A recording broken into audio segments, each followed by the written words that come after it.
మాతృదేవోభవ 28/1/2024 నుండి 3-2 ఫిబ్రవరి 2024 వరకు ఈ వారం రోజుల్లో ఉన్నటువంటి గోచార ఫలితాల గురించి ఇప్పుడు మనం చర్చించుకుందాము. ప్రథమంగా మేషరాశి గురించి మనం చర్చించుకుందాం.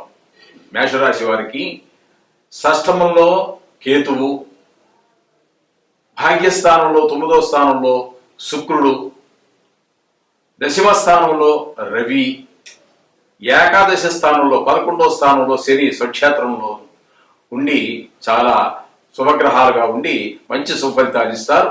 వీరు ఇక ఈ 4 గ్రహాలు మనకు శుభఫలితాలు ఇస్తూ ఉంటే ఇక మనకి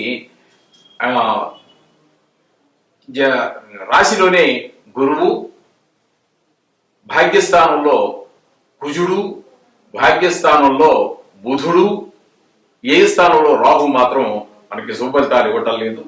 అందుచేత ఏ విషయాల్లో ఇవన్నీ మనం టోటల్గా అన్ని గ్రహ సంచారాన్ని విశ్లేషించుకుని చూసినట్టయితే మనకి 6వ స్థానంలో ఉన్నటువంటి కేతు వల్ల మనకి మంచి ఒక విచిత్రమైనటువంటి మనస్తత్వం ఉండటం, భక్తి మార్గంలోకి మనసు మళ్ళటము, ఈ విధమైనటువంటి ఫలితాలు మనకి కేతు వల్ల ఏర్పడుతూ ఉన్నాయి. అలాగే శుక్రుడు వల్ల వాహన యోగం, అంటే వాహన యోగం ఉంటే ఆల్రెడీ ఉంటే సరే ఎవరన్నా కొనుక్కోవాలి అనుకుంటున్న వారు ఉన్నట్టయితే ఈ వారంలో కొనుక్కోవడానికి, ఒక కొత్త వాహనాన్ని కొనుగోలు చేయడానికి చాలా తగిన సమయంగా కనిపిస్తోంది. అలాగే సౌఖ్యాలన్నీ కూడా మంచిగా ఉంది, అన్నీ కల్పిస్తాడు మనకి శుక్ర భగవానుడు వల్ల కనబడుతున్నాయి. అలాగే రవి వలన మనకి కొంచెము నేత్ర సంబంధమైనటువంటి వ్యవహారాలు ఉన్నప్పటికీ పితృకారకుడు కాబట్టి దశమ స్థానంలో వృత్తిపరమైనటువంటి ఫలితాలు మంచిగా ఉంటాయి, మంచి ఫలితాలు ఇవ్వడానికి సమర్థుడవుతున్నాడు. అలాగే ఏకాదశ స్థానంలో స్వక్షేత్రంలో ఉన్నటువంటి శని భగవానుడి వల్ల మనకి మంచి ఫలితాలు ఏర్పడుతున్నాయి. ప్రతి విషయంలోనూ ఒక చదువు విషయంలో, పిల్లల చదువు విషయం కావచ్చు, ఇంట్లో భార్య మనం మాట వినడం విషయంలో కావచ్చు, మన గృహంలో కావచ్చు, ఒక ప్రశాంతమైనటువంటి జీవనాన్ని మనకి అన్ని విషయాల్లోనూ కూడా మనకి వ్యాపార విషయంలో కానీ అన్ని విషయాల్లోనూ కూడా లాభస్థానంలో ఉన్నాడు కాబట్టి అన్ని విషయాల్లోనూ కూడా మనకి లాభాన్ని చేకూర్చడానికి స్వస్థానంలో ఉన్నటువంటి వాడు. పైగా ఏకాదశి స్థానంలో ఉండటం కారణంగా మనకి శని భగవానుడు చాలా అత్యంత అనుకూలమైనటువంటి ఫలితాలు ఇవ్వడానికి సమర్థుడవుతున్నాడు. ఇకపోతే ఇక అశుభ గ్రహాల యొక్క విద్య గురించి చూసినట్టయితే జన్మంలో గురువు ఉండటం వల్ల విద్యా విషయంలోనూ కొంచెం ధన విషయంలోనూ వెనకబడేటటువంటి పిల్లల చదువు విషయంలోనూ మనకు కొంచెం వెనకబడేటువంటి అవకాశం ఉంటుంది. అలాగే ధన విషయంలో సంపాదన కొంచెము తగ్గేటటువంటిది కానీ, లేకపోతే ఉన్నటువంటి డబ్బు ఎక్కువ ఖర్చు అవడానికి కానీ అవకాశం ఉంటుంది. రావాల్సినటువంటి డబ్బు చేరికంగా అందకపోవటం, ఇట్లాంటి పరిస్థితులన్నీ గురువు వల్ల మనకి వస్తూ ఉంటాయి. ఇకపోతే 9లోనే ఉన్నటువంటి ఈ కుజగ్రహం వలన మనకి కొంచెము అననుకూలమైనటువంటి ఫలితాలు ఏర్పడుతూ ఉంటాయి. కొంచెం కోపం ఎక్కువ రావటము, ఇట్లాంటివన్నీ ఏర్పడుతూ ఉంటాయి. ఇక బుధుని వలన మనకి వ్యాపారం కొంచెము వెనకబడటం వల్ల కొంచెము ప్రతి వారం జరిగినంతగా ఈ వారం వ్యాపారం జరగకపోవచ్చు. వ్యాపారం జరిగినప్పటికీ కూడా లాభాలు అంతగా ఎక్కువ రాకపోవచ్చు.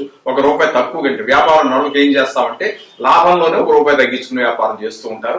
ఆ విధంగా కొంత రాబడి తగ్గేటటువంటి వ్యాపారం ద్వారా తగ్గేటటువంటి వ్యాపారంలో కొంచెం ₹1 తగ్గేటువంటి అవకాశాలే మెండుగా కనబడుతూ ఉన్నాయి. ఇక 12లో రాహు గ్రహం యొక్క సంచారం ద్వారా మనకి ఏంటంటే కొంచెము నీచజన సహవాసం, ఇట్లాంటివి కొంచెం ఎక్కువగా ఊర్లు తిరగటం, పని లేకపోయినా అంటే పని ఏదో ఉందనుకుని వెళ్తారు, అక్కడికి వెళ్ళినా కూడా మీరు ఊరికే తిరిగి రావడం అవుతుంది కానీ ఆ పని అయితే కాదు. ఈ విధమైనటువంటి కొన్ని వృధా సంచారం అన్నమాట.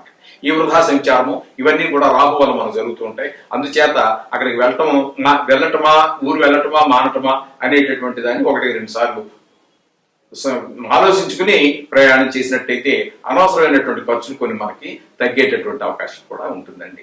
ఈ విధంగా ఈ వారం యొక్క మనకి ఫలితాలు శుభ ఫలితాలు అన్నిటి వేరే చేసుకుని ఆచితూచి మనకి ఏ గ్రహాలు అనుకూలిస్తున్నాయి, ఏ గ్రహాలు అనుకూలించినందుకు మనం చెప్పిన దాన్ని బట్టి మీరు ఆలోచించుకుని ఒక అడుగు ముందుకు వేసుకుంటూ వెళ్ళండి. అలాగే రోజు మనం ప్రతిసారి చెప్పుకుంటున్నట్టుగానే ఈ యొక్క నవగ్రహాల యొక్క స్తోత్రం మాత్రం రోజు చదువుకోండి, వీళ్ళని బట్టి గుడికి వెళ్ళండి. ఈ విధంగా చేసుకున్నట్టయితే చిన్న చిన్న దోషాలు అవి కూడా పోతూ ఉంటాయి. బాగున్నటువంటి గ్రహాలు, అనుకూలమైనటువంటి గ్రహాలు మరింత సుఫలితాన్ని ఇస్తూ ఉంటాయి. అందుచేత ఈ విధంగా చేసుకుని ఈ యొక్క ఈ వారం రోజుల యొక్క ప్రయాణం, ఈ గమనం అంతా కూడా శుభప్రదంగా జరగాలి అని కోరుతూ శుభం భూయాత్. మాతృదేవోభవ. ఈ వారం అంటే 28/1/2024 నుండి 3/2 తారీఖు 2వ నెల అంటే ఫిబ్రవరి 2024 వరకు మిథున రాశి వారికి గ్రహచారం ఏ విధంగా ఉన్నది, ఏ రాశుల్లో ఏ గ్రహాలు ఉన్నాయి, వాటి వల్ల వారికి కలిగేటటువంటి ఈ వారం యొక్క ఫలితాలు ఎలా ఉన్నాయని మనం చర్చించుకునేటువంటి ప్రయత్నం చేద్దాం, తెలుసుకునే ప్రయత్నం చేద్దాం. ఈ మిథున రాశి వారికి చతుర్థ స్థానంలో కేతువు, సప్తమ స్థానంలో కుజ బుధ గ్రహాలు సంచారం, శుక్రుడు కూడా ఉన్నాడు. కానీ శుక్రుడు మీకు అనుకూలమైనటువంటి ఫలితాన్ని ఇస్తాడు. ఈ కుజ బుధులు అననుకూలమైనటువంటి ఫలితాలు ఇస్తాడు. ఇక అష్టమంలో కనుక తీసుకున్నట్టయితే రవి సంచారం జరుగుతోంది. అలాగే నవమంలో స్వక్షేత్రంలో ఉన్నటువంటి శని యొక్క సంచారం జరుగుతోంది. ఇక దశమంలో రాహు సంచారం జరుగుతోంది. 11లో గురువు యొక్క సంచారం జరుగుతోంది. ఇక్కడ మీరు తీసుకున్నట్టయితే సప్తమంలో ఉన్నటువంటి శుక్రుడు మీకు ఈ రాశి వారికి, మిథున రాశి వారికి శుభ ఫలితాలు ఇస్తాడు. అట్లాగే 11వ స్థానంలో ఉన్నటువంటి గురువు ఈ మిథున రాశి వారికి శుభ ఫలితాలు ఇస్తాడు.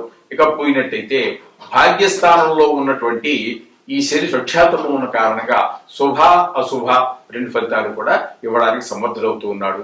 కేతు వల్ల కొంచెము ఒక ఆలోచన, నిలకడలేనటువంటి ఆలోచన జరగటము, భక్తి భావం కొంచెం తగ్గటము అట్లాంటివి ఉంటాయి. ఇక సప్తమంలో కుజుని వలన కొంచెం ఇంట్లో కొంచెం చికాకులుగా ఉండటము, గృహంలో పిల్లలతో కావచ్చు, భార్యతో కావచ్చు, ఇంట్లో కుటుంబ సభ్యులతోటి కొంచెము చికాకులు ఉండేటట్టు అవకాశం ఉంటుంది. అలాగే సప్తమంలో కుజుని వల్ల కూడా మనకి కొంచెం ఆలోచనల్లో కొంచెం భిన్నత్వంగా ఆలోచించటము, తద్వారా కొంచెము మన మాట వాళ్ళకి సరిపడకపోవటము, వారి మాట మనకు సరిపడకపోవటము, ఈ విధమైనటువంటి ఈ భేదాభిప్రాయాలు వచ్చేటువంటి అవకాశం ఉంటూ ఉంటుంది. అష్టమంలో రవి ద్వారా మనకి కొంచెము కంటికి సంబంధించినవి కావచ్చు, వ్యాధులు చిన్న ఇవి కావచ్చు, మన కుటుంబంలో ఎవరికైనా నేత్రానికి సంబంధించినటువంటి చిన్న ఆరోగ్య సమస్యలు రావడానికి, నేత్రానికి కావచ్చు, మిగతా సమస్యలు కూడా, ఆరోగ్య సమస్యలు కూడా రావడానికి అవకాశం ఉంటుంది ఈ అష్టమంలో రవి సంచారం వల్ల. అలాగే భాగ్యస్థానంలో శని స్వక్షేత్రంలో ఉన్న కారణంగా, సుఫలితాలు ఇచ్చినప్పటికీ స్థానం వల్ల అంటే భాగ్యస్థానంలో ఉండటం వల్ల కొంచెము ఆ స్థానం ప్రభావం కూడా కొంచెం చూపిస్తూ ఉంటుంది. అందుచేత శుభ అశుభ 2 ఫలితాలు కూడా ఇవ్వడానికి సమర్థులవుతూ ఉన్నాడు ఆయన. అలాగే దశమ స్థానంలో రాహు ఉండటం వల్ల వృత్తిపరంగా లేదా ఉద్యోగపరంగా మీరు చేస్తున్నటువంటి ఏదో వృత్తి చేస్తూనే ఉంటారు కదండి.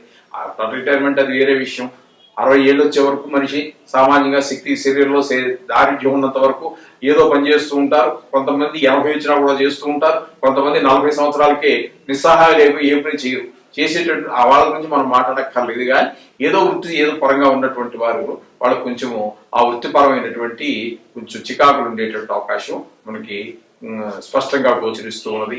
ఇకపోతే ఏకాదశిలో ఉన్నటువంటి గురువు వల్ల మనకి అనేక రకాలైనటువంటి కుటుంబ విషయంలో కానీ, పిల్లల చదువుల విషయంలో కానీ, ధన ఆదాయ విషయంలో కానీ, మిగతా భార్యాభర్తల కొంచెం ఒకసారి కొంచెం ఆవిడ అట్లా కాదు ఇట్లని అన్న మీ మాట ఆవిడ ఒప్పుకోకపోయినా తర్వాత ఒప్పుకోవడం కానివ్వండి, పిల్లలు మీ మాట ఒప్పుకోకపోయినా తర్వాత ఒప్పుకోవడం కానివ్వండి, కుటుంబ సభ్యుల్లో ఎవరైనా కూడా కొన్ని సందర్భాల్లో విన్నట్టు నటిస్తారు కానీ వినరు. అటువంటి వాళ్ళు కూడా ఈ గురు ప్రభావం వల్ల మనకి కొంత అనుకూలంగా ప్రవర్తించేటువంటి అవకాశం ఉంటుంది. ఈ విధంగా మనకి అనుకూలంగా 2 గ్రహాలు ఉన్నట్టయితే అననుకూలంగా ఉన్నటువంటి మిగతా గ్రహాలు ఎక్కువగా ఉన్నాయి. అందుకే గురించి మీరేమీ కంగారు పడక్కర్లేదండి. ఇందులో మీరేం భయపడాల్సిన పని లేదు. మనం ప్రతిసారి చెప్పుకున్నట్టుగానే ఈ నవగ్రహాల యొక్క ఆ స్తోత్ర పారాయణ చేసుకోండి. అలాగే నవగ్రహాల చుట్టూ తిరగండి. మిగతావన్నీ మీ నిత్య పూజంతి మామూలే ఏ దేవున్నారో పూజించుకోండి. మీ ఇష్టదైవం కావచ్చు, మీ కులదైవం కావచ్చు, ఏదైనా చేసుకోవచ్చు. కానీ నవగ్రహాలు మాత్రం వదలమాకండి. అట్లాగే ఇందులో మీరే ఎక్కువ గ్రహాలు అనుకూలంగా అంటే వ్యతిరేకంగా ఉన్నాయని కంగారు పడాల్సిన పని లేదండి. ఎందుకంటే ఉన్నది ఉన్నట్టుగానే చూద్దాము. ఇందులో భూతత్వం పెట్టేసి మీరేదో భయపడి ఎంత చెప్పేసి మేము అనేది కంగారు పెట్టాల్సిన పని ఏమి లేదు. మీరు కంగారు పడాల్సింది నేను పెట్టకూడదు, మీరు పడక్కర్లేదు. అట్లాగే మీకు ఎక్కువ గ్రహాలు అనుకూలంగా ఉన్నాయని చెప్పేసి ఏదో పట్టుకున్నది కొంత బంగారం అయిపోతుంది, నేను రాసి ఇచ్చేస్తాను, ఇదే జరగబోయేది అనేది భూతత్వంలో చూపించి మీకు లేనిపోని ఆశలు కల్పించాల్సినటువంటి అవకాశం అక్కర్లేదు. అది కల్పించాల్సిన అవసరం కూడా లేదండి. ఏమి జరగదు, అవన్నీ జరిగేటువంటి విషయాలు కూడా కాదు. జరిగితే చాలా మంచిది. అంచేత అంత ఏం జరగవని ఇవన్నీ భూతత్వంలో చూసుకోవద్దండి. దాన్ని కానీ దీన్ని కానీ కామన్గా జరిగిపోతూ ఉంటాయి. అవన్నీ మామూలుగా జరిగిపోతూ ఉంటాయి. మనం చేసుకునేటువంటి ఈ నిత్య దేవి పూజ, నెక్స్ట్ ఈ నవగ్రహాల యొక్క పూజ వల్ల మీ పరిస్థితులు అన్ని చక్కగా నడుస్తుంటే సామాన్యంగానే నడుస్తుంటుంది. కంగారు పడక్కర్లేదండి. శుభం భూయాత్.